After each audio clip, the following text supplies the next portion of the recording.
ഉൽപ്പത്തി 13 അബ്രാമും ലോത്തും.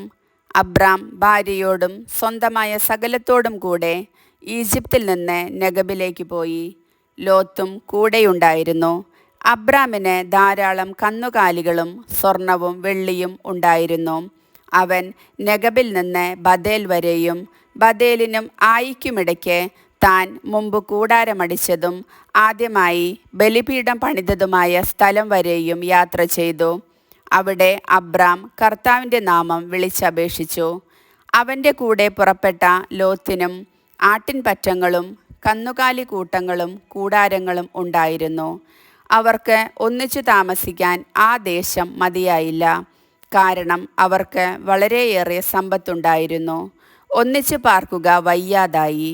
അബ്രാമിൻ്റെയും ലോത്തിൻ്റെയും കന്നുകാലികളെ മേയ്ക്കുന്നവർ തമ്മിൽ കലഹമുണ്ടായി. അക്കാലത്ത് കാനാൻകാരും പെരീസ്യരും അന്നാട്ടിൽ പാർത്തിരുന്നു. അബ്രാം ലോത്തിനോട് പറഞ്ഞു, നമ്മൾ തമ്മിലും നമ്മുടെ ഇടയന്മാർ തമ്മിലും കലഹമുണ്ടാകരുത്. കാരണം നമ്മൾ സഹോദരന്മാരാണ്. ഇതാ ദേശമെല്ലാം നിന്റെ കൺമുൻപിലുണ്ടല്ലോ. എന്നെ പിരിഞ്ഞു പോവുക. ഇടത്തുഭാഗമാണ് നിനക്ക് വേണ്ടതെങ്കിൽ ഞാൻ വലത്തേക്ക് പൊയ്ക്കൊള്ളാം. വലത്തുഭാഗമാണ് നിനക്ക് ഇഷ്ടമെങ്കിൽ ഞാൻ ഇടത്തേക്ക് പൊയ്ക്കൊള്ളാം. ജോർദാൻ സമതല മുഴുവൻ ജലപുഷ്ടിയുള്ള ഭൂമിയാണെന്ന് ലോത്ത് കണ്ടു. അത് കർത്താവിൻ്റെ തോട്ടം പോലെയും സോവാറിന് നേരെയുള്ള ഈജിപ്തിലെ മണ്ണ് പോലെയുമായിരുന്നു. കർത്താവ് സോദോമും ഗൊമോറായും നശിപ്പിക്കുന്നതിന് മുമ്പുള്ള അവസ്ഥയായിരുന്നു അത്. ലോത്ത് ജോർദാൻ സമതലം തിരഞ്ഞെടുത്തു. അവൻ കിഴക്കോട്ട് യാത്ര തിരിച്ചു. അങ്ങനെ അവർ തമ്മിൽ പിരിഞ്ഞു. അബ്രാം കാനാൻ ദേശത്ത് താമസമാക്കി. ലോത്ത് സമതലത്തിലെ നഗരങ്ങളിലും വസിച്ചു. അവൻ സോദോമിനടുത്ത് കൂടാരമടിച്ചു.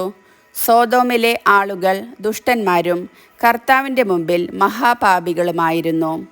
അബ്രാം ലോത്തിൽ നിന്ന് വേർപെട്ടതിനു ശേഷം കർത്താവ് അബ്രാമിനോട് പറഞ്ഞു, നീ തല ഉയർത്തി കിഴക്കോട്ടും പടിഞ്ഞാറോട്ടും തെക്കോട്ടും വടക്കോട്ടും നോക്കുക. നീ കാണുന്ന പ്രദേശമെല്ലാം നിനക്കും നിന്റെ സന്താന പരമ്പരകൾക്കും എന്നേക്കുമായി ഞാൻ തരും. ഭൂമിയിലെ പൂഴി പോലെ നിന്റെ സന്തതികളെ ഞാൻ വർദ്ധിപ്പിക്കും.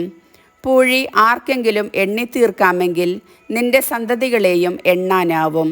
എഴുന്നേറ്റ് ഈ ഭൂമിക്ക് നെടുകയും കുറുകയും നടക്കുക. അത് നിനക്ക് ഞാൻ തരും. അബ്രാം തൻ്റെ കൂടാരം മാറ്റി ഹെബ്രോണിലുള്ള മാമ്രയുടെ ഓക്കുമരങ്ങൾക്ക് സമീപം താമസമാക്കി. അവിടെ അവൻ കർത്താവിന് ഒരു ബലിപീഠം നിർമ്മിച്ചു. കർത്താവിൻ്റെ വചനം.